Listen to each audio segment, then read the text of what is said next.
Vamos a hablar del templo y vamos a leer, como dije, vamos a leer de aquí. ¿Por qué? Porque alguno de ustedes me ha dicho, me ha comentado de sus lecturas y llegan a otras conclusiones. Así que vamos a leer el libro que yo recomendé, leer para que todos nosotros estemos en la misma página. El templo, dice. Vamos a poner aquí el templo porque ya las escuelas ya. Sabemos que los judíos ya tenían escuelas, le enseñaban a los niños, a las niñas también, aunque después se pusieron más machistas y decían que las mujeres no tenían que enseñarles. Decía un rabí, no sé si Akiva, porque Akiva es famosísimo, pero que era mejor quemar un rollo de la ley que dárselo a una mujer que lo leyera. Así era de legalista. La antigüedad define a un país más por su centro y su capital que por sus fronteras. Es cierto, porque cuando yo pienso de Perú, por ejemplo, ¿de qué estoy pensando yo? De Lima, no estoy pensando de Arequipa, ¿verdad? O cuando pienso de Chile, pienso más bien de Santiago, no estoy pensando de Coquimbo, que mi esposa es de Coquimbo. El que Nehemías haga de Jerusalén la ciudad santa, Nehemías 11:1, es algo que corresponde también a sus intenciones políticas y a su técnica de repoblación. Nehemías 7:14 al 72 y Nehemías 11 del 1 al 4. Y también el problema es que, fíjense, yo no sé si ustedes han leído esto, pues lo voy a poner aquí en pantalla. Miren cómo Tasí y casi todo, y muchos de los cuadernos bíblicos, miren cómo ellos hacen referencia. Nehemías 7 y ponen una coma, 4. En lo que nosotros ponemos un colon, ellos ponen una coma. Y ponen un punto y llega al 72. Y lo que donde nosotros ponemos una coma, ellos ponen un punto. Entonces es bien difícil. Es bien difícil. Por ejemplo, Trevijano citó a Josefo y lo citó así, BJ. Y yo dije, ¿what? ¿Qué es BJ? Y tuve que ir, y eso se lo voy a enseñar a ustedes para aquellos que quizás no saben cómo leer un libro así de esa forma. Cuando yo fui a ver, Trevijano tiene al principio cómo leer las abreviaturas. Y la abreviatura que él me da para eso es esta. Saben que estas clases son no solamente para aprender, es para aprender muchas cosas. BJ, ¿dónde está? Aquí está. BJ, que es de velo judaico. Eso es, BJ. ¿Están viendo? ¿Alguien me puede decir si está viendo o no? Sí, se ve perfecto. Sí. De velo judaico. ¿Y qué piensan que es eso ustedes? ¿Alguien que sepa latín aquí? ¿Alguien que sepa latín aquí que me pueda ayudar a mí? ¿Nadie? No, porque yo no sé latín. Así que esto no es cosa de pena. Para que ustedes vean cómo... ¿Ah? Ellos judaicos suenan como de algo judío. Sí, pero ¿y lo velo qué es?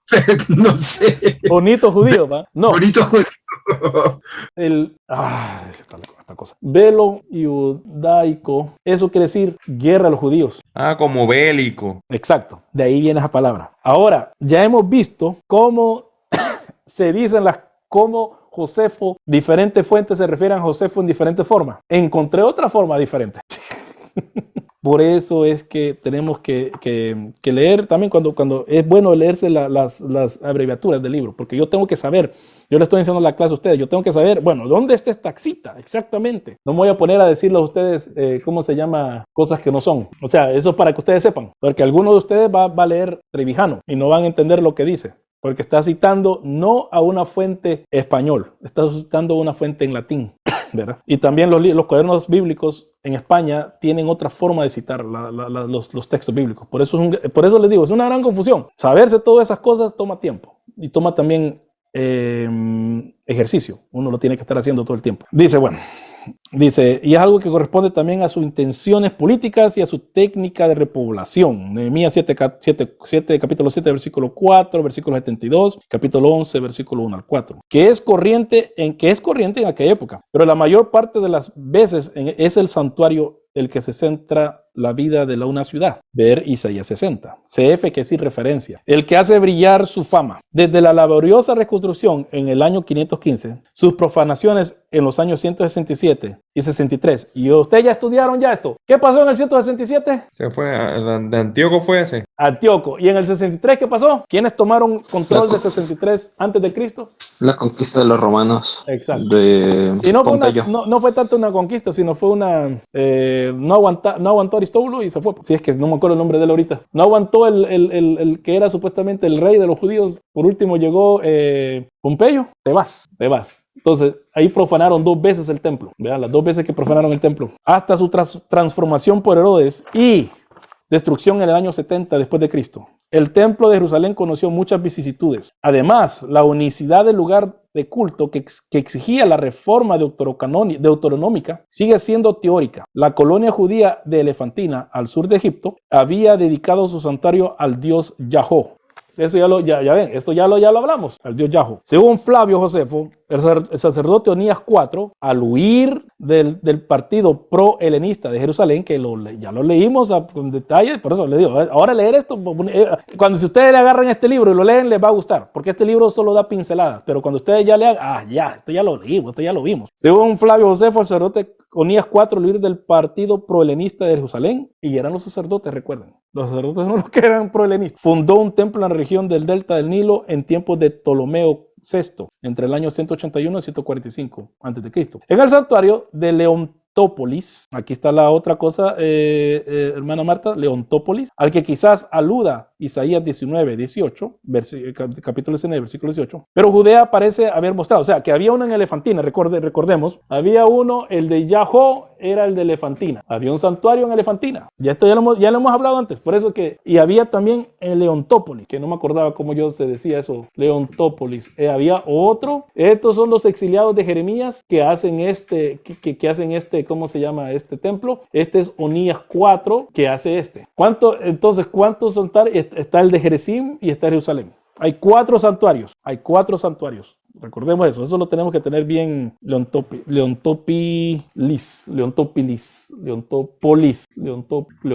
¿ok? Entonces había los exiliados con Jeremías, le dedicaron al dios Yahó, Elefantina, que era una isla, ya le hemos dicho. Y esta Onías IV hizo también su santuario, Leontópolis. Bien tremendo porque ¿hasta cuándo es entonces Deuteronomio editado? Porque Deuteronomio dice que solo hay un santuario. Y Onías no era un mal. Leímos, Onías no era un mal sacerdote, era un sacerdote fiel. Y viene y huye de los prohelenistas y se va a hacer otro santuario en Egipto. Entonces, ¿hasta dónde? Esas son las cosas que entran en mi mente. ¿Hasta dónde fue Deuteronomio editado para que ellos pudieran decir, no, solamente hay un santuario, Jerusalén? Pero Judea parece haber mostrado más hostilidad contra el templo samaritano que contra estos santuarios locales, es cierto. Contra el templo samaritano, contra el monte Gerizim. Para muchos de los judíos de la diáspora, el templo de Jerusalén quedaba lejos y era poco accesible. Además, ciertas corrientes comunes también en algunos pensadores paganos se mostraban críticas frente a los cultos sacrificiales. La verdad es que estas reticencias no son tanto un rechazo decisivo como una sana relativización de la institución y una llamada a la sinceridad del corazón, a una coherencia de toda la existencia. Doble condición para un culto auténtico. Compárese Isaías 66, versículo 1 al 3, con 1 Reyes, capítulo 8, versículos 26 al 30, con Esdras 8, con Salmo 15, Salmo 51, porque el Salmo 51, ¿qué dice? Y aquí va de vuelta, hermano y hermanas, las que están viendo, aquí viene cuando el hijo ve le van a decir que es un liberal, que es aquí, que allá, porque el escritor de Hebreos dice que sin derramamiento de sangre no hay remisión de pecado, ¿verdad? No hay perdón de pecados. Pero el Salmo 51 no dice eso. Ten piedad de mí, oh Dios, conforme a tu misericordia, conforme a lo inmenso de tu compasión, borra mis transgresiones. Lávame por completo de mi maldad y limpia mi pecado, porque yo reconozco mis transgresiones y mi pecado está delante de mí. Contra ti solo he pecado y he hecho lo malo delante de tus ojos, de manera que eres justo cuando hablas y sin reproche cuando juzgas. He aquí yo nací en iniquidad y en pecado me concibió mi madre. He aquí tú deseas la verdad en lo más íntimo y en lo secreto me harás conocer sabiduría. Purifícame con hisopo, no con sacrificio. Purifícame con hisopo y seré limpio. Lávame y seré más blanco que la nieve. Hazme oír gozo y alegría, que se regocijen los huesos que has quebrantado. Esconde tu rostro en mis pecados y borra de mí mis iniquidades. Crea en mí, oh Dios, un corazón limpio y renueva un espíritu recto dentro de mí. No me eches de tu presencia y no me quites de tu santo espíritu. Y no quites de mí tu santo espíritu. Restitúyeme el gozo de tu salvación y sosténme con un espíritu de poder. Entonces enseñaré a los transgresores tus caminos y los pecadores se convertirán a ti. Líbrame de delitos de sangre. Oh Dios, Dios de mi salvación, entonces mi lengua cantará con gozo tu justicia. Abre mis labios, oh Señor, para que mi boca anuncie tu alabanza. Porque no te deleitas en sacrificio, de lo contrario yo lo ofrecería. No te agrade el holocausto. Los sacrificios de Dios son el espíritu contrito. Al corazón contrito, humillado, oh Dios, no despreciarás. Bueno, ¿y aquí qué pasó aquí? ¿Qué pasó aquí? Yo le hago la pregunta a ustedes, ¿qué pasó aquí? Porque no te deleitas en sacrificio, de lo contrario yo lo ofrecería. No te agrada el holocausto. Los sacrificios de Dios son el espíritu contrito, el corazón contrito y humillado, oh Dios, no despreciarás. ¿Y qué pasó aquí? ¿Qué estaba pasando aquí a David? Yo no veo cuando David cuando Natán llegó y lo descubrió a David de que había mandado a matar al esposo de Betsabé. Yo no veo que David hizo un sacrificio. Nunca dice la Biblia eso. Los sacrificios de Dios son el espíritu contrito, el corazón contrito y humillado, oh Dios, no despreciarás. Oye, Luis, tengo una pregunta. Ajá, ¿y quién está preguntando? John Wesley. John Wesley, wow. Desde el más allá. Ok, vale. Ajá, mira, te quería preguntar, en ese salmo, ¿no será de que no ofrece sacrificio David porque no había un sacrificio para esa clase de pecado? ¿Será por eso? A ver, yo no sé, yo no te podría decir porque no veo en la Biblia un sacrificio para lo que él hizo, porque los sacrificios eran también tenemos que entonces inventarnos, esto lo estaba oyendo yo durante la semana, John Wesley, gracias por también decir eso, porque la ley, yo he hecho un video donde hablo acerca de estas cosas, no específicamente de esto, pero que en la ley dice acerca de las heredades o de heredad, sí. Y que de repente, ¿se acuerdan ustedes? En la ley sale un episodio donde un hombre solo tuvo hijas. Entonces ellas no iban a poder quedarse con la heredad. ¿Y qué es lo que hace Moisés? Que van a consultar al Señor y el Señor cambia. El Señor cambia la ley para lidiar con ese problema que lo traen específico, que no lo habían pensado. Y aquí abre una gran cosa. Entonces Dios sabe el futuro. Entonces, miren, y eso no lo vamos a hablar. Porque Dios le dio la ley. Ya habla el hecho de que Dios es flexible. Exacto. A una Es misericordioso. O sea, misericordioso, y esa es gracia. Esa es gracia. Gracia ante una situación particular. Pero yo creo que Heiser, yo eso lo estaba también escuchando, que él decía que Levítico no trataba directamente con los pecados morales, sino que los sacrificios no tienen que ver con la parte de los rituales, la parte de lo ritual. Entonces, claro, porque también morales, porque acuérdate que en el capítulo 18, 17 habla acerca, 17 y 18 habla acerca de las relaciones sexuales. ¿Con quién puedo yo meterme? Sí, claro, eso sí. Pero en este caso, por ejemplo, lo que cometió David. Mandó a matar a alguien. Claro, o sea, no hay un sacrificio que pudiera perdonar el asesino específico. Y no sé si... ¿Te ayuda esto? Lo que está diciendo aquí Arkelin Studios está bueno. ¿Qué decís? Se fue John Wesley. Porque yo había... Te escucho, yo pensé que me decía alguien más, pero no, sí está bueno el comentario, ¿no? Por eso digo, o sea, ese es el punto, ¿no? De que Levítico solo no encuentra un sacrificio para un asesinato premeditado. Entonces, por eso quizás, pienso yo, no sé, quizás a lo mejor por eso quizás David dijo que no le agradaba sacrificio, quizás por la clase de pecado, no lo sé. Entonces, si yo mato a alguien, nunca voy a poder ser perdonado, a menos que bueno, en el Antiguo Testamento, a menos que uno se convierta. El todo dice, porque el Salmo sigue: haz bien con tu benevolencia a Sión. Porque y aquí está la cosa, yo he hecho un exégesis acerca de esto también, hay un video parece que he hecho. El versículo 18 ya habla de otra cosa que no tiene nada que ver. Por eso es que creemos que este es un salmo post-exílico. Porque miren que el 18 empieza a hablar otra cosa. Haz bien con tu benevolencia, Sión, edifica los muros de Jerusalén. ¿Qué pasó? Entonces te agradará. Este versículo nos da, ¿cómo se llama?, una ventana de cuándo fue redactado este salmo. Este salmo fue redactado bastante después de David, porque habla acerca de la destrucción ¿cómo se llama? De Jerusalén. Levanta los muros de Jerusalén, dice la Reina Valera. Dice la 60, dice: haz bien con tu benevolencia, edifica los muros de Jerusalén. Y la Biblia de las Américas que estaba leyendo es edifica los muros de Jerusalén. Entonces, 58-18 nos da a entender de que algo había pasado. Que David estaba hablando hasta este punto. Y empieza entonces el redactor a hablar. Dice: entonces te agradarán los sacrificios de justicia y el holocausto y el sacrificio. Aquí lo arregla, aquí ya lo va arreglando, ya va de nuevo reinstituyendo los sacrificios. Entonces te agradarán los sacrificios de justicia, el holocausto y el sacrificio perfecto. Entonces se ofrecerán novillos sobre tu altar. Ahí, ya después, hay que arreglar esto. Estamos hablando acerca después, yo estoy tratando de meter en la mente del redactor. Supuestamente, originalmente este salmo pudo haber terminado. Estamos hablando de sugerencias, no que estoy diciendo que esto es así. El salmo supuestamente habría terminado en el capítulo 17, pero viene el redactor y empieza el 18, él haz bien con tu benevolencia acción, edifica los muros de Jerusalén. O sea, que algo pasado. Esto es post-exilio, ¿ok? Entonces te agradarán los sacrificios de justicia. De vuelta, los sacrificios de justicia. El holocausto y el sacrificio perfecto. Sacrificio de justicia, no sacrificio por el pecado. ¿Se fijan? Sacrificio de justicia, no de pecado. Está el sacrificio de paz también. El holocausto y el sacrificio perfecto. Entonces ofrecerán novillos sobre tu altar. Este salmo... Ya cuando lo leemos así, ya, yo no sé, ya les destruí la forma como leer el Salmo quizás, pero así es como se tiene que leer. Entonces, esos sacrificios, a mí me gustó lo que John Wesley dice, de que sí, nunca se dijo en la ley de que si vos matabas a alguien no intencionalmente, porque recordemos las ciudades de refugio, si alguien mata no intencionalmente, uno se puede refugiar, pero el que mata por matar, lo tiene que matar. El alma que pecare, esa morirá, y ¿cómo es? Ojo por ojo, diente por diente, vida por vida, ¿verdad? Entonces, David tenía que morir. David tenía que morir. Si él había asesinado a alguien, ya estaba en la ley que tenía que morir. Pero Dios lo perdonó, no sé por qué. Esas son las cosas que yo le voy a preguntar a David. ¿Cómo lo hiciste? Pero también hay algo interesante que uno ve que David, según uno va entendiendo que se quedó callado durante un año completo. Sí. Supuestamente. Pero fue Dios quien tomó la iniciativa.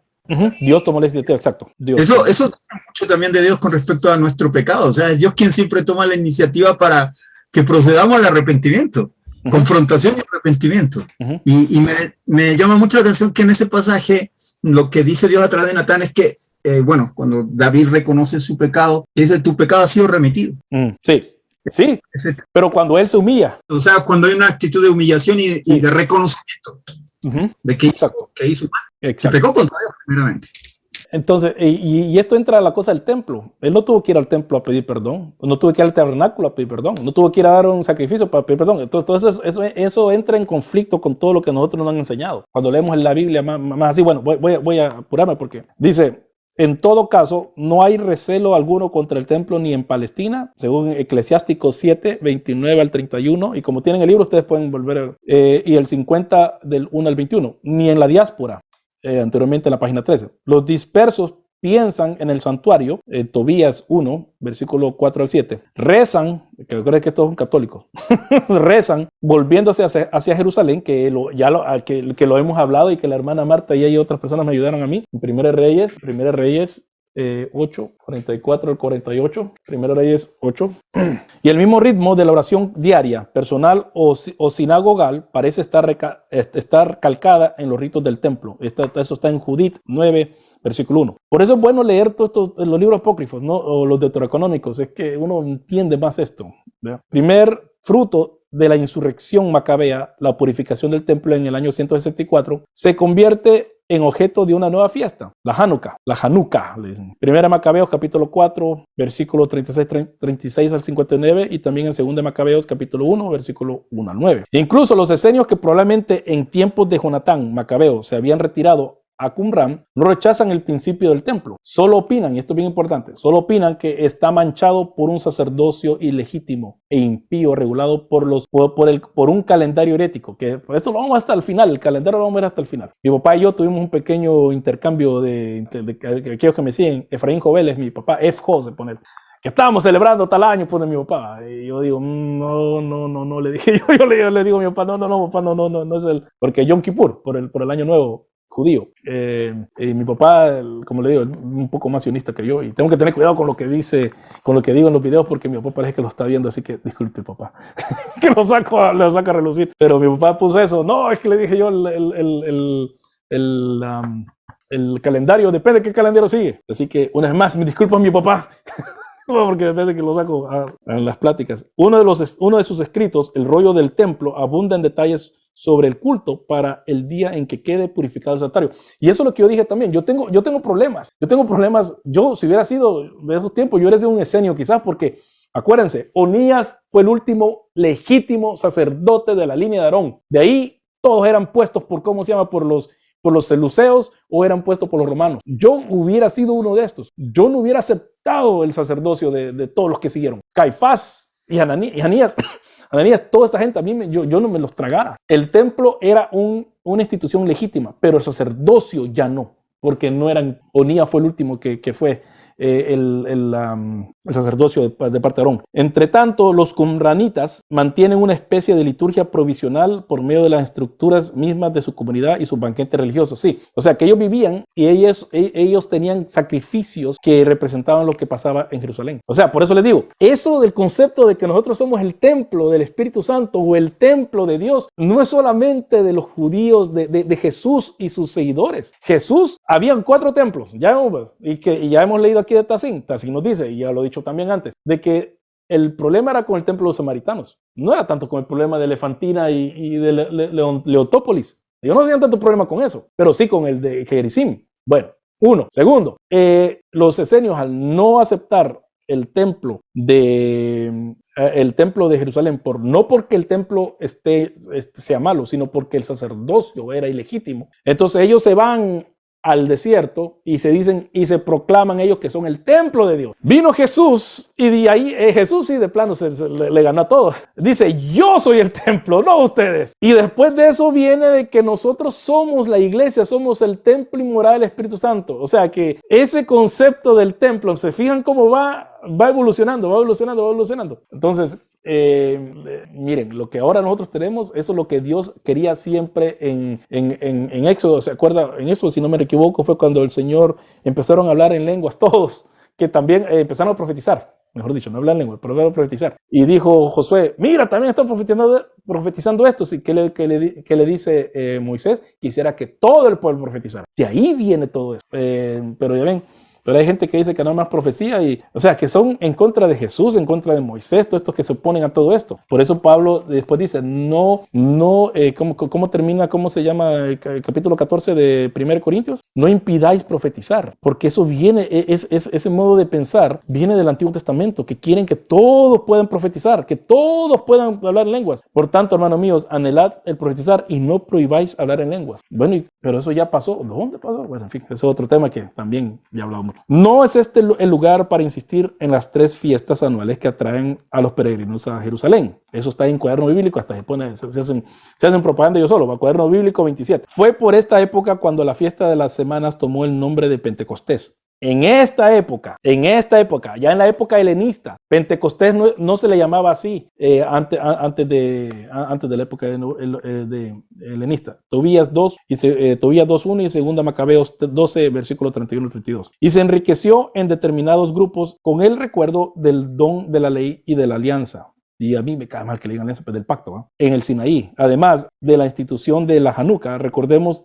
la de los de Purim, una especie de carnaval para conmemorar la liberación de los judíos que nos recuerda la historia de Esther. Esther 9, versículo 20 al 32 y 2 Macabeos 15 al 36. Señalemos igualmente la importancia que toman y después del destierro el año nuevo, Rosh Hashanah, lo que estaba hablando yo, lo que les decía mi papá. Y sobre todo las expiaciones. Yom Kippurim o Yom Kippur, también lo tuvimos. Y como le dije a mi papá, puso, Yom Kippur. Y yo le pongo, en Yom Kippur mi esposa me hizo comer cangrejo, cosa que es impuro, no podemos comer. Le dije, pero ni modo, mi papá, y mi esposa hizo como unas, yo no sé, ustedes ven que venden, a los chilenos les gusta una, Daniel, no sé si estás ahí, o Abner, Abner no, el otro que es chileno, que le gusta una ensalada con cangrejo, que venden las lachitas así de cangrejo. Bueno, mi esposa la prepara. Ese día ella dijo que no quería hacer eso. Ella lo que hizo fue albóndigas de cangrejo, que a mis hijos les encanta. Y me pone el plato mi esposa ahí, y yo le dije, ¿sabes qué? Le dije, yo no puedo comer esto ahora. Le dije, ahora es Yom Kippur, ¿cómo vas a creer que voy a comer esto? Y me dijo mi esposa, como una esposa, comételo, y si no, no comes. Así que, ni modo, el Yom Kippur me hicieron quebrar la ley. Una cosa que sí mi esposa siempre ha respetado desde que somos novios, ella nunca me da cerdo, eso sí, porque eso sí es un más. Bueno, Levítico 16. Único día en que el sumo sacerdote penetra en el Santo de los Santos. Imagina, el Santo de los Santos, Holy of Holies, así se dice en inglés también Holy of Holies, el santo de los santos, también se dice en inglés, pero nosotros en español decimos el lugar santísimo. Levítico 16, y aún en griego hay dos formas de decir templo, cosas así. Bueno, Levítico 16:2, Eclesiástico 50, versículo 5. Verdadero retorno del pecador a la vida mediante la efusión de la sangre sacrificial, Levítico 4. La expiación en general queda fuertemente subrayada en Eclesiástico 45:16. Y el sacrificio por el pecado adquiere una gran extensión para la Pascua, número 28-22, como paralelo ritual de la toma de conciencia moral que hemos mencionado. Por otra parte, el culto estaba subordinado a la lealtad de una religión interior y a la obediencia existencial de la ley. Todo tiene que estar adentro. Por eso es que si nosotros hacemos las cosas por afuera, mi hermano, es hipocresía. Hay mucha gente que lleva las leyes, todo lo hace, pero por adentro no creen en Dios. Por eso es que hay mucho judío ateo y hay mucho cristiano ateo. Para mí, muchos del máster son cristianos ateos. Así los considero. Porque dicen, yo creo, yo soy sola escritura, soy inerrancia. Por tanto, hermanos míos, anhelad profetizar y no probáis hablar en lenguas. No, eso no lo creo. Bueno, entonces no sos inerrante y no sos solo escritura, déjate de cuentos. No, sos cristiano. Pero eso es lo que yo pienso. Además, los ritos estaban minuciosamente regulados por la Torá, la cual significaba una posibilidad de control por parte de los que velaban por la aplicación de la misma, como atestigua el comportamiento de un Nehemías. Nehemías 13, capítulo 3, versículo 4 al 14 y versículos 28 al 31. Los Pirkei Avot recogen una sentencia de Simeón el Justo. El mundo se mantiene sobre 3 puntos: la Torá, el servicio y las obras de misericordia. El segundo de estos pilares se hundiría con la destrucción del templo en el año 70. Pero si en aquella ocasión no se reedificó ya el templo, quizás fuera porque insensiblemente el judaísmo se había ido preparando para descansar tan solo en los otros 2 pilares, que sería la Torá y los hechos de misericordia. A mí me gustaría, terminar, porque ya hablamos mucho de la sinagoga hablamos bastante, pero vamos a terminar, sí, porque en media hora quiero terminar. Quiere decir que en este día yo hice 4 horas en vez de hacer 3, porque yo he estado hablando desde las 10 de la mañana, y ya son las 1:25, pero como vinieron mucho tarde, por favor recuerden que la próxima vez, desde ahora voy a mandar, quizás ahora más tarde voy a mandar la invitación al Zoom y vean la hora que es en Australia para que ustedes puedan ver la hora que va a ser en su país. ¿Ya? El Nuevo Testamento menciona las sinagogas unas 50 veces. La Biblia posexílica no habla de ellas. Apenas se observa una alusión en Eclesiástico 24-23. Sin embargo, la reflexión de Santiago en Hechos 15-21 supone que se trata de una institución antigua. Santiago 15-21. Vamos a ver Santiago, eso está en Hechos. Hechos 15. Porque Moisés desde generaciones antiguas tiene una en cada ciudad quienes lo prediquen, pues todos los días de reposo es leído en la sinagoga. La sinagoga no viene del tiempo de Moisés, no existía eso. Pero mire lo que dice Santiago, una vez más, porque Moisés desde generaciones antiguas tiene en cada ciudad quienes lo prediquen, pues todos los días de reposo es leído en la sinagoga. O sea que se reconoce que se leen todos los días. Se reconoce que todos los días de reposo se lee la Torá. Y recordemos la diferencia que tenemos nosotros. Nosotros ahora tenemos nuestra Biblia, la tenemos en la casa. En aquellos tiempos solo los sábados iban a oír la Torá. Y por eso tenían leccionarios. Por eso a mí me gusta el leccionario. Yo ocupo leccionario. Yo estaba meditando leer leccionario todos los días porque me tomaría 15 minutos así en video para que ustedes, pero también comentarlo. Pero eso me tardaría un puño. Pero bueno, eso es un plan que tengo, pero como no tengo el ingreso que tiene cierta persona que Maravi conoce, si lo tuviera, sí.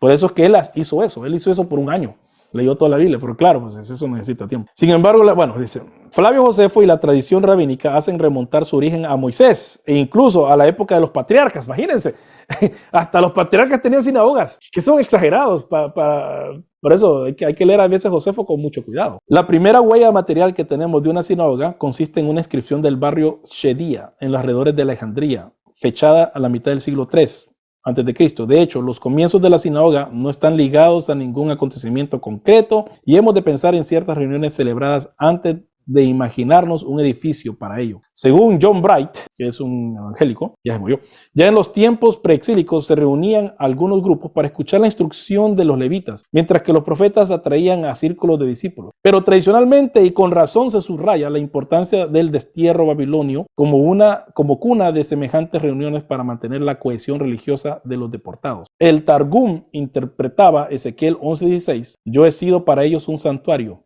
como una alusión a las sinagogas de Babilonia, semejantes reuniones podían celebrarse en casas particulares alrededor de los profetas, Ezequiel 8:1, o junto al río, Esdras 8:15, de versículo 15 al 21. Ahora, una palabrita que aquí se mencionó. Ok, esto ya lo hablamos. Y ahora estamos en el sinagoga de vuelta, ¿no? Porque ya esto ya lo hice una vez, pero ahora vamos a leer a Tazín. Dale con esta cosa. Sinagoga. ¿Alguien sabe qué es esto? Esta palabra. ¿Qué es esta palabra? Targum es que es como un comentario. Sí, Targum es parte de, es el texto más el comentario. Por eso es que citamos Targumes, hay veces. Por eso es que Pablo a veces cita cosas que no sabemos de dónde sale. Pero sí, es un texto con comentario, más comentario. Es un Targum. Y eso lo encontramos en los, como dice aquí, Targum de Ezequiel, de Esdras, mejor dicho, Esdras 11:16. Yo leí Ezequiel, es Esdras 11:16 en el Targum. Dice: yo he sido para ellos un santuario, como una alusión a las sinagogas de Babilonia. Eso es lo que creen. Bueno, después del destierro, los repatriados pudieron establecer rápidamente en Judea algunas sinagogas análogas a las que habían podido conocer y apreciar en Babilonia en Nehemías 8, de la impresión de que se conocía ya el escenario de la liturgia sinagogal. Primera Macabeos 1:56 se da a entender que los agentes de Antíoco IV encontraron un número importante de ejemplares de la ley en las aglomeraciones judías, raros y costosos, ahí está la cosa que le estoy diciendo, raros y costosos por esta época. Estos libros no eran ciertamente bienes privados, sino que estaban más bien destinados a un uso comunitario, que implicaba probablemente ciertos lugares de reuniones. Entonces, es como que si ahorita logos, que alguien tenga logos el mejor, y aquí en mi ciudad de Windham veo, digo yo, ok, yo soy cristiano evangélico, tengo todos logos, ¿quién quiere venir a usarlo? Esa sería la explicación, aunque dicen que también está Logos y está la otra, ¿cómo se llama? La otra fuente que también es súper famosa, pero en español no es tanto, en español no se conoce, Accordance se llama, Accordance, se escribe Accordance, y Accordance, eso se especializa igual como Logos, pero se especializa en los manuscritos. Las palabras que sirven para designar la sinagoga invocan un lugar de oración, proseuque, de reunión, sinagogue, también el sábado, una vez Sabatoin en la pluma de Flavio Josefo, ya que la sinagoga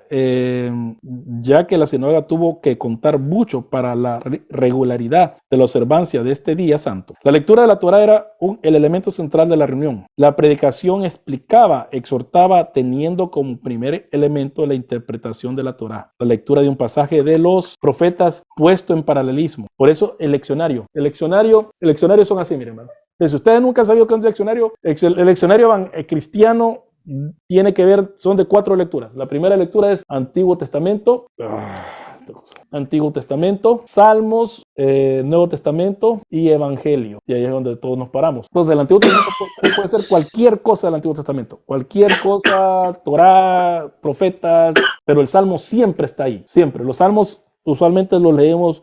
Aquellos que seguimos el leccionario lo leemos 4 veces al año. Al año lo leemos. Entonces, el Antiguo Testamento se trata de leer una vez, el Nuevo Testamento se trata de leer 2 veces, ¿verdad? Y el Evangelio es más lento en la lectura, porque el Evangelio se va leyendo y se va predicando los domingos, usualmente. Por eso, ahorita no sé en qué, yo estoy leyendo otras cosas ahorita, otra forma de lectura, pero el Evangelio son 3 años, cada 3 años se está leyendo el Evangelio, los Evangelios, cada 3 años hay uno predica los Evangelios si quiere, o sea que y todos son paralelos, todos tienen que ver con un tema,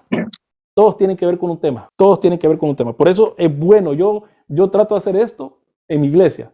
En mi iglesia yo trato de leer el Salmo y cuando yo predico, el próximo mes yo voy a estar predicando solamente yo porque el pastor se va para Inglaterra, porque él es de ahí, por un mes de vacaciones, a ver a los papás. Entonces yo voy a quedar de predicando. Entonces yo durante ese mes, toda la iglesia sabe que yo voy a seguir el leccionario. Todos saben. Entonces, porque somos bautistas, así que tenemos la libertad. Pero ese es el leccionario, para aquellos que no sabían. ¿Algún comentario acerca de esto? ¿No? Bueno, si son haraganes, el leccionario venden hasta las cosas para que uno pueda predicar. O sea, viene el texto y viene el comentario. Viene el texto y viene el comentario. Uno puede predicar acerca de eso. O sea, que hay gente tuve un pastor que era excelente pastor en el sentido de que visitaba a la gente, estaba siempre pendiente, pero los domingos él no se preparaba, simplemente agarraba el leccionario, lo leía y empezaba con el libro del leccionario. Él no hacía exégesis, no hacía nada. Él, ¿cómo se llama? Pero era el pastor que me enseñó a mí a ser pastor. Cuando yo lo vi a ser pastor, él, en la prédica, no tanto, pero como pastor, persona que se preocupaba por la gente, excelente. Bueno, la institución sinagogal forjaba de un modo, lugar especial propicio para la aplicación de las interpretaciones interpretaciones de los escribas, la sinagoga, como hemos visto anteriormente, página 11, estuvo en el origen de los targumes. O sea, en los targumes, o sea, que la gente predicaba y esas predicaciones se hacían comentarios. Así, la sinagoga dio lugar a la prédica y la prédica dio lugar al comentario. Así salieron las cosas. Por eso que tenemos comentarios el día de hoy.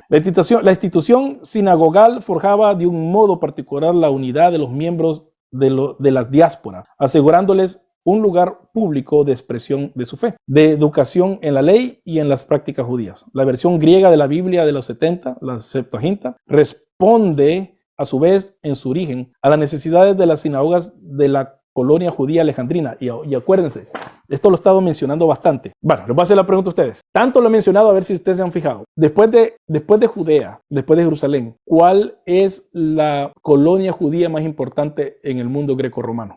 Lo he mencionado una y otra vez, ¿Alguien se lanza? Alejandrina. Ese era ¿y quién vivía ahí? Filón. Nuestro amado Filón. Y la Septuaginta también sale de ahí. Sí, pues. Ahí está, pues. Ahí se hizo la Septuaginta y todo eso. Entonces, sí, hubo influencia griega, sí, pero miren de dónde viene. De otra forma de pensar, otra forma de ser. Muy marcadas en su arquitectura por el arte helenístico, las sinagogas de la dispersión constituían finalmente un lugar de encuentro no solamente para los prosélitos paganos que se habían hecho judíos, sino también con los simpatizantes que, sin hacerse judíos, manifestaban ahí su adhesión a un Dios único y una piedad auténtica. Este es como Cornelio. ¿Se acuerda que Cornelio capítulo 10 era piadoso? Exacto, era piadoso. Entonces, están los prosélitos que ya se habían circuncidado y estaban los piadosos que no se habían circuncidado, pero estaban ahí estaban en la sinagoga. Pero estaban en la sinagoga y que reconocían que era el Señor el único Dios. En este ambiente fue donde el joven cristiano encontró a sus oyentes de origen pagano. El joven cristianismo, ¿no?